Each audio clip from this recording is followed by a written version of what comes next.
C'est bizarre, intriguant, quand on regarde la scène politique congolaise et la façon dont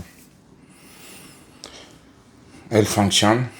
C'est ça, c'est à se demander si vraiment il y a des gens qui comprennent qu'est-ce qui est en train de nous arriver ou qui réalisent d'où l'on vient, puisque pas plus tard qu'il y a quelques années, on a été envahi pour la première fois par le Rwanda.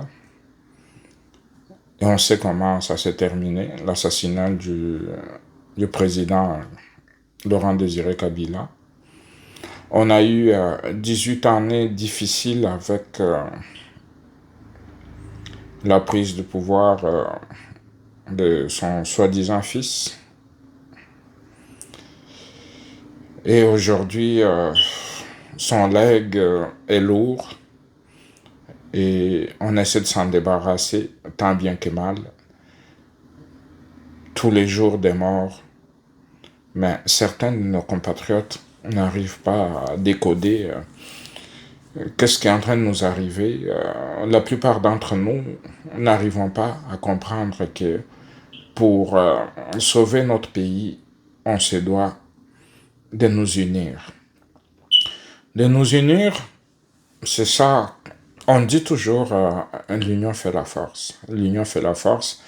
Quand on se met ensemble, on est capable de mieux combattre l'ennemi. Et aujourd'hui, on sait combien de traîtrises,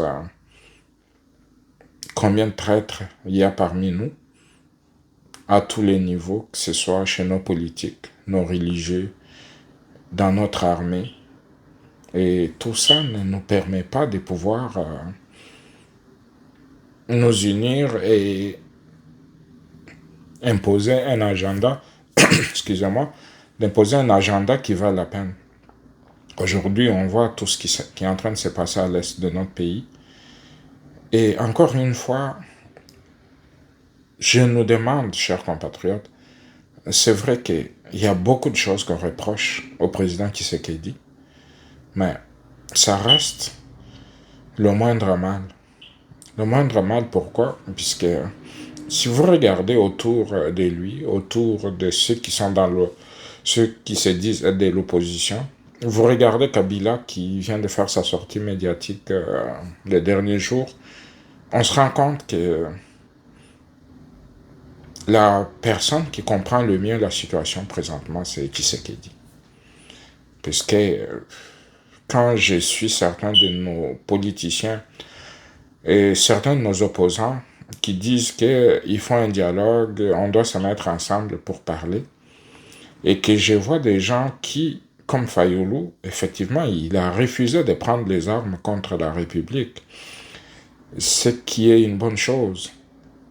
Mais quand il dit qu'on devait se mettre autour d'une même table, inclure les Nanga et Kabila et les autres, je ne sais pas de quoi il parle. On va tous, du jour au lendemain, faire table rase sur les massacres des Goma et tous nos autres compatriotes que ces gens-là ont assassinés ou, avec leurs complices rwandais, ont assassiné pour juste oublier tout ça là, puis nous mettre autour d'une table, faire comme si de rien n'était, puis avancer. Et on sait l'agenda du M23, et on sait pour qui il roule. Le M23 roule pour le Rwanda.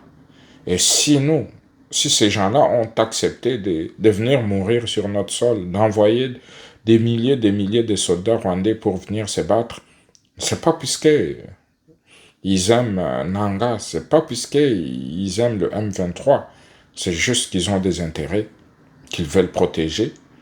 Ils veulent s'emparer des minerais du Congo, ça personne ne peut le nier, mais si nous on continue à penser qu'on peut faire un dialogue avec tous ces gens-là, puis aboutir à nous entendre pour pouvoir avancer, je pense qu'on fait une grosse erreur. Une grosse erreur, pourquoi? Puisque, je sais pas, si aujourd'hui on arrive à nous entendre, puis à nous mettre autour d'une même table pour avancer. Et que demain, certains d'entre nous ne sont plus d'accord du mode de gestion ou d'une quelconque façon de faire du pouvoir. Il va aussi dire, OK, la meilleure façon de me faire entendre, c'est de retourner à la case du départ, puis aller chercher le Rwanda, puis se faire aider, que ce soit le Rwanda ou l'Ouganda, puis revenir, puis essayer de conquérir le pouvoir par les armes et tuer des milliers de Congolais pour se faire entendre et finir par s'asseoir encore une fois autour d'une table pour négocier. On a entendu la semaine passée ce que Nanga a passé comme message à Tshisekedi. Il lui a clairement demandé combien de morts tu vas attendre pour finir par négocier. Donc, il s'égare et est conscient qu'il faut tuer le maximum de Congolais possible pour que le pouvoir fléchisse et accepte de négocier. Laissez-moi vous dire une chose. Le procureur de la CPI est à Kinshasa présentement. Et si jamais nous, on décide de nous asseoir autour d'une même table avec Nanga, et que le procureur, vu toutes les évidences qu'il y a, des massacres qui ont été perpétrés à Goma et partout ailleurs à Bukavu, décide d'un mandat d'arrêt contre Nanga, et que nous, on l'aura à ce moment-là incorporé dans nos institutions, qu'est-ce qu'on fera? On va dire, OK, monsieur le procureur, c'est des problèmes congolais, laissez-nous les résoudre entre nous. Je pense pas. Puisque la CPI ne va pas tolérer que le Congo ne livre pas Nanga ou un autre pantin qui est avec lui.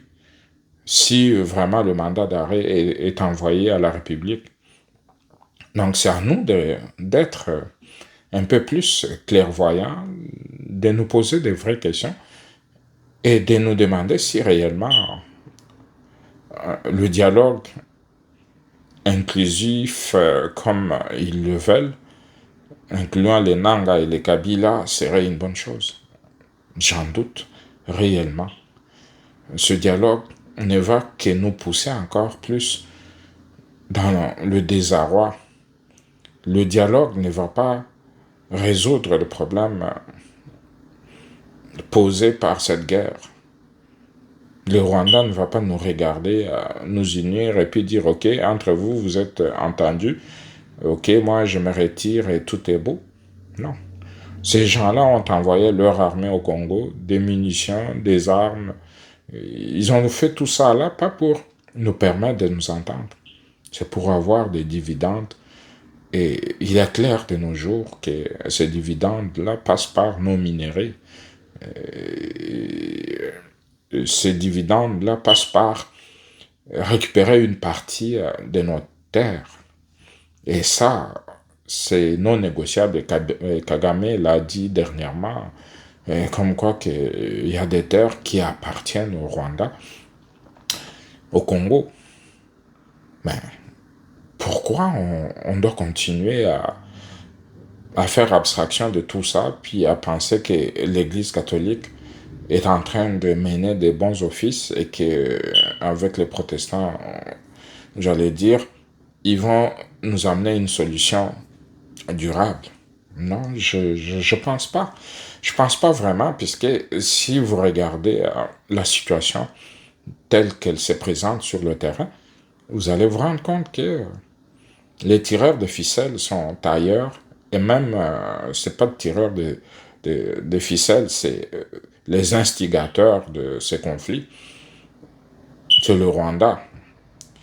Avant, c'était le Rwanda et les Occidentaux. Les Occidentaux viennent comme d'habitude, quand ils trouvent que la situation devient compliquée, ils lâchent le morceau, puis ils laissent aux autres se battre pour pouvoir régler leurs problèmes. Et aujourd'hui, le problème majeur qu'on a, c'est que quand ils ont compris qu'il y a eu trop de morts et que leurs opinions ont vu des cadavres des Congolais et de peur que leur population ne se révolte et avec la sympathie pour ce qui arrive au Congo, ils ont vu qu'il n'y avait plus moyen, ils ont fait marche arrière. Maintenant, qui est chargé dans tout ça là, c'est Kagame. Eux, ils se sont mis à condamner en cascade le Rwanda, ils ont pris des mesures. Chaque jour qui passe, on entend des mesures jusqu'à ce que, à l'ONU, après toutes ces années, que ce massacre continue. Puis c'est seulement aujourd'hui qu'ils parlent du Congo et qu'ils parlent de la guerre à l'est du Congo. Pourquoi tout ça là? C'est puisqu'ils se rendent compte que leur opinion nationale en Occident est en train de se rendre compte réellement de ce qui se passe au Congo et qui sont révoltés. Et si les gens en Occident sont révoltés, c'est pas bon pour eux. C'est pourquoi il faut maintenant trouver un bouc émissaire qui devient le Rwanda. Souvenez-vous, chers amis, quand le Rwanda signait un accord de partenariat pour ce qui est des minerais critiques, les Occidentaux, en signant cet accord, savaient très bien que le Rwanda n'a pas sous son sol ces minéraux-là, et que ces minéraux provenaient du Congo, dans une zone de conflit, où l'instigateur principal était le Rwanda, et que chaque mois, ça a été documenté, 150 tonnes de coltan sortaient du Congo et étaient vendues par le Rwanda sur le marché international, et que les Occidentaux qui avaient signé ce partenariat-là s'en régalaient. Et aujourd'hui, ils signent et ils décident de ne plus acheter de minerais ou ces minerais critiques.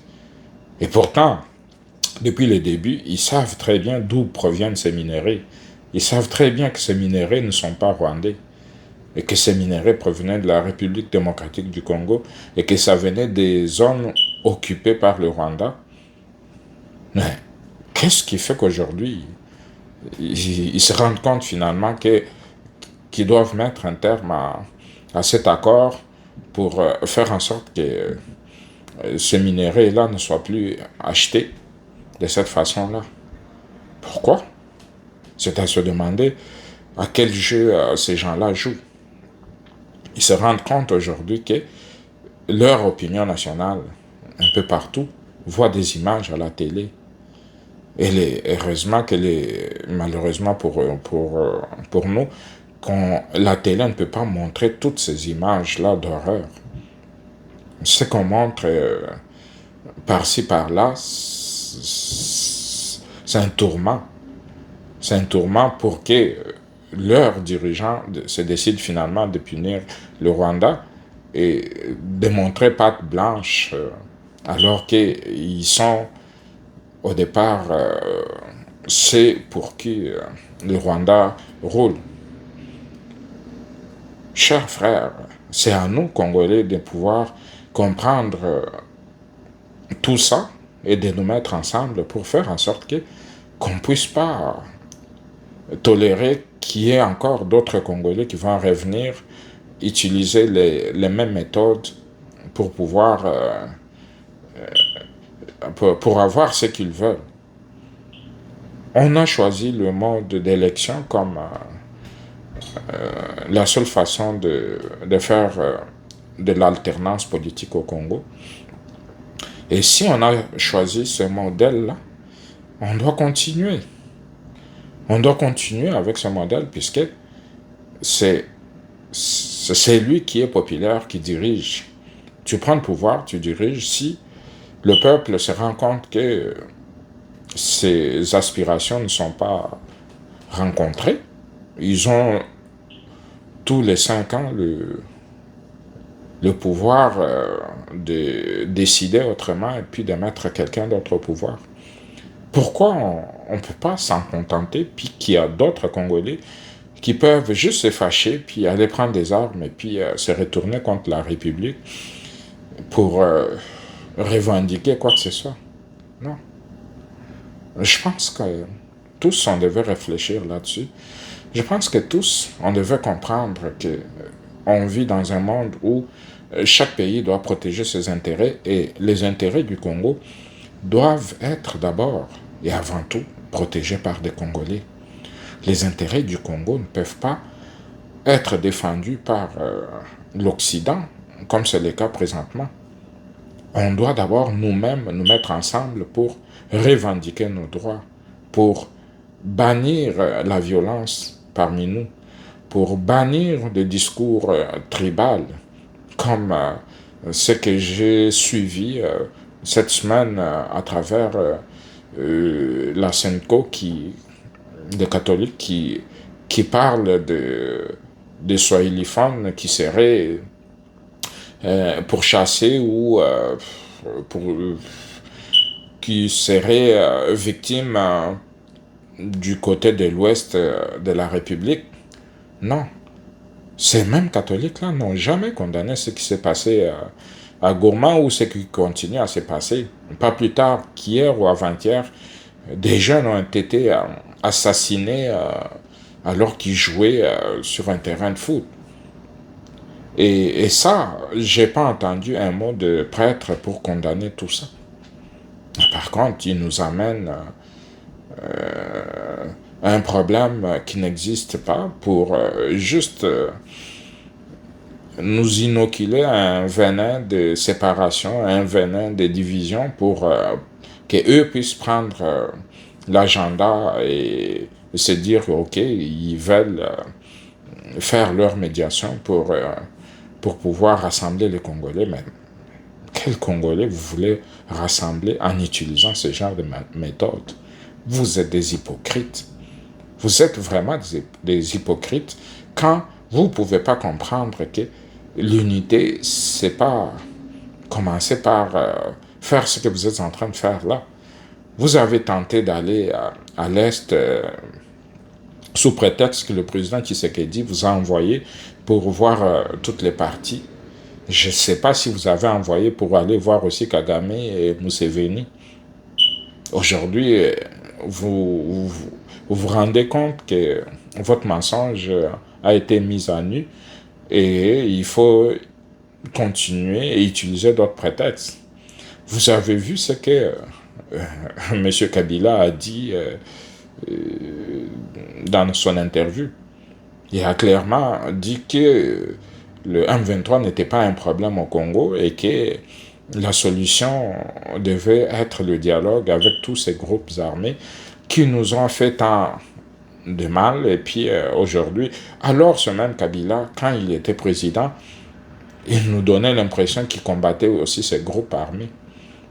Qu'est-ce qui a changé aujourd'hui pour que ces groupes armés ne puissent pas être des méchants, un groupe de méchants et que ce soit des gens qui ont des revendications somme toute légitimes, comme lui-même l'a dit. Quelle revendication légitime? De pouvoir être intégré dans l'armée avec toutes ces traîtrises qui ont gangréné notre armée depuis? Non. Chers frères et sœurs, nous devons comprendre que ce pays nous appartient. Nous ne devons pas tomber dans ces panneaux où ces prêtres catholiques. Là, je parle à l'opposition non armée en particulier.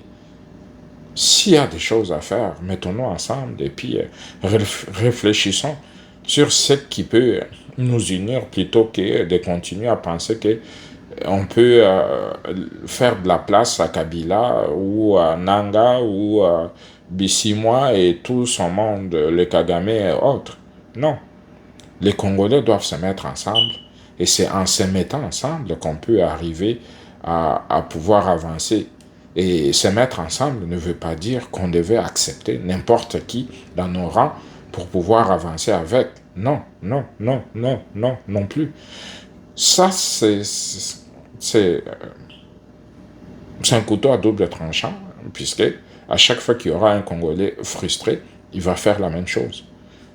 Donc, c'est maintenant qu'il faut qu'on dise non à ce mode d'accession au pouvoir par la violence et en nous mettant ensemble et puis en faisant en sorte que les droits de chaque Congolais soient respectés, en faisant en sorte que le mode d'accession au pouvoir ne soit que par des élections. Faisant cela, nous pouvons vraiment avancer puis faire des choses correctement. Un autre point que je voulais vous annoncer, en fait, cette chaîne, présentement, on parle politique pour des raisons évidentes. Et habituellement, nous, on est une chaîne dédiée à l'agriculture. On veut que le plus de Congolais puissent, surtout ceux de la diaspora, puissent s'intéresser à l'agriculture au Congo, qu'ils puissent aussi faire en sorte d'investir dans ces domaines-là, puisqu'il y a beaucoup à faire pour pouvoir nourrir nos populations. Il y a beaucoup à faire pour pouvoir aussi créer des emplois à travers des investissements dans l'agro-industrie. Et ça, c'est notre domaine. Nous sommes dedans et nous travaillons sur plusieurs produits qu'on est en train d'exporter vers le Canada et les États-Unis.